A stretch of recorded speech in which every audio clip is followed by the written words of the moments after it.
Let's talk about the talc litigation. So Johnson & Johnson produced talc-based powders until just recently, and those talc-based powders, called baby powder and shower to shower, contained impurities. And unfortunately, those impurities have been tied to some pretty heinous results. So at the core of the allegations in this litigation are statements that confirm Johnson & Johnson knew for decades of the dangerous propensities of what we as society thought were some of the most benign substances. Heck, we used baby powder all over our children. We used it liberally in our daily hygiene routines. And now we come to find out, not only did the talc contain things like asbestos and other impurities, and not only did Johnson & Johnson know about it for decades, but Johnson & Johnson failed to do anything about it. They failed to make sure the impurities were removed, and they certainly failed to disclose this to society.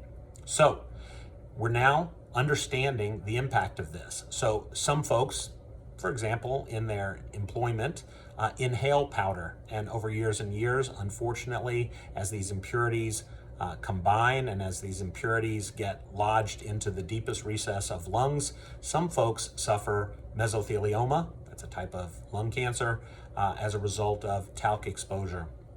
Additionally, and more commonly, especially in humid environments, great-grandma taught mom, mom teaches daughter, that as part of their daily hygiene routine, talc has been used to powder their genital areas. And unfortunately, that provides a mucus tract through the reproductive system, which ends at the ovaries.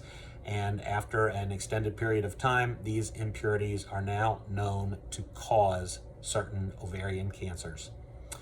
So not only is there a causal connection between the impurities in talc and these ovarian cancers, but there is just a heinous profit motive that stopped Johnson & Johnson from acknowledging this, from doing anything about it, from warning society, and it certainly is putting profit ahead of user safety.